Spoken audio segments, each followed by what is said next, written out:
এই মুহূর্তে আমাদের সাম্প্রদায়িক সম্প্রীতি রক্ষা করা অত্যন্ত প্রয়োজন। আমি আমার মন্ত্রণালয়ে ডেনমার্ক, অস্ট্রেলিয়া, আমেরিকার রাষ্ট্রদূতরা এসেছেন, কালকে আসছেন সৌদি আরবের রাষ্ট্রদূত, মহামান্য রাষ্ট্রদূত।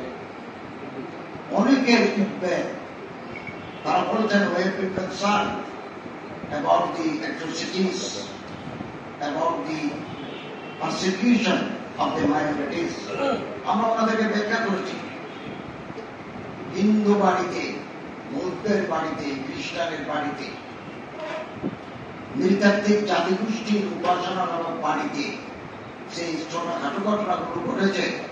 এগুলো not a political reason, not a religious reason, একটা obviously political motivation.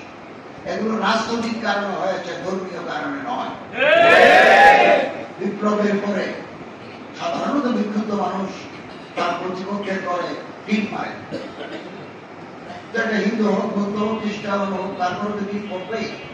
এর পিছনে তো ধর্মীয় উদ্দীপনা, উগ্রবাদ নাই, এখানে আছে পিওরলি পলিটিক্যাল রিজন। এবং 5 থেকে 8-10 ভিতরে বাংলাদেশের বিভিন্ন জায়গায় সংখ্যালঘু যারা হিন্দু, বৌদ্ধ, খ্রিস্টানের ঘরে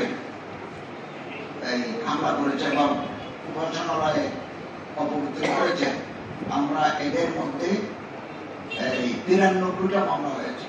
আমরা 72 জনকে গ্রেফতার করেছি এবং তাদের বিরুদ্ধে লিগাল প্রসিডিংস ড্রন, আইন তার গতিতে চলছে। এবং আমাদের চৌকস গোয়েন্দা বাহিনী, আইন শৃঙ্খলা রক্ষাকারী ফোর্স, ল এনফোর্সমেন্ট এজেন্সিস কাজ করে যাচ্ছেন। তারা যদি দোষী সাব্যস্ত হন তাহলে আইনের আওতায় এনে তাদের দৃষ্টান্তমূলক শাস্তি দিতে হবে। ভয়েস অফ আমেরিকা একটা রিপোর্ট করেছে, বাংলাদেশে সংখ্যালঘু সম্প্রদায় আগের যে কোনো সরকারের চাইতে এখন নিরাপদ অবস্থান আছে। এটা আমাদের জন্য একটা ভয়েস অফ আমেরিকা রিপোর্ট। এবং আমরা সবসময় একটা কথা বলে আসছি, এই দেশ আমাদের সবার, এদেশে নানা মত, নানা মতের মানুষের দেশ এটা। হিন্দু, বৌদ্ধ, খ্রিস্টান, পাহাড়ি, নৃতাত্ত্বিক গোষ্ঠী সবার দেশ এটা। আমার যেমন অধিকার আছে, আরেকজনেরও সমান অধিকার আছে। আমার যেমন ধর্মচর্চা, শিক্ষা গ্রহণ করার, শিক্ষা বিতরণ করার অধিকার আছে, তাদেরও সমান। এই অধিকার যারা পূর্ণ করতে চায় তাদেরকে আইনের আওতায় আনার দায়িত্ব সরকারের। আমরা প্রতিটি মানুষের জান, মান, ইজ্জত, স্বাধীনতা, ধর্মচর্চার অধিকার প্রদান করতে প্রতিশ্রুত।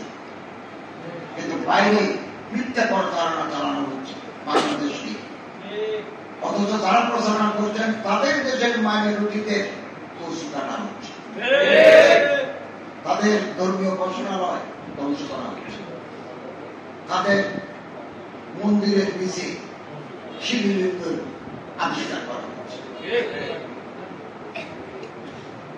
অথচ আমাদের দেশে এরকম, আমাদের দেশে হিন্দু, বৌদ্ধ, খ্রিস্টান, পাহাড়ি সবাইকে নিয়ে আমরা একসাথে বাজারে যাই, একসাথে স্কুলে পড়ি, একসাথে শিক্ষকতা করি, একসাথে চাকরি করি, একে অপরের সামাজিক অনুষ্ঠানে অংশগ্রহণ করি। এই যে সৌহার্দ্য, আবহমান কালের যে সৌহার্দ্য, এটা আগামী দিনে আমাদের বহাল রাখতে হবে।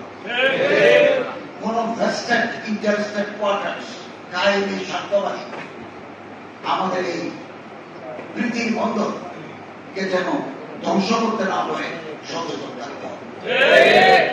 এবং ইনশাআল্লাহ আমরা আশা করি যে কোনো চ্যালেঞ্জ মোকাবেলায় আমরা সফল হব আপনাদের সহযোগিতা নিয়ে।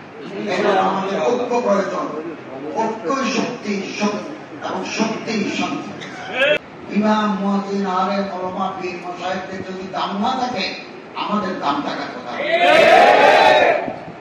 এবং এই যে বাংলাদেশের সমাজ, এই সমাজকে ইসলামের আলোকে আলোকিত করার পিছনে যাদের অবদান আছে তারা হতেন আলেম এবং উলামারা, পীর, মাশায়েখরা। এই যে ফুরফুরা পীর সাহেব, আবু বকর সিদ্দিক নবরাল্লাহু মারকাদাহু, জৌনপুরীর হযরত মাওলানা রামদারি রাহমাতুল্লাহ আলাইহি, এরকম জন্মরাই, এরকম আরো অনেক সফসিনা, তারপরে নেসরাবাদের কায়েদ সাহেব, আরো অনেক আছে, আব্দুল্লাহ কাফি, কুরাইশি, এই সমস্ত ওলামায়ে কেরামের মেহনতের ফলে বাংলাদেশে ইসলামের আলো জ্বলছে। আলেম ওলামা পীর মাশায়েখদের যদি আমরা ইজ্জত করতে পারি ব্যক্তিগত পর্যায়ে, রাষ্ট্রীয় পর্যায়ে, তাহলে এই দেশে কোরআন চর্চার স্থায়িত্ব, হাদিস চর্চার স্থায়িত্ব বহুদিন টিকে থাকবে ইনশাআল্লাহ।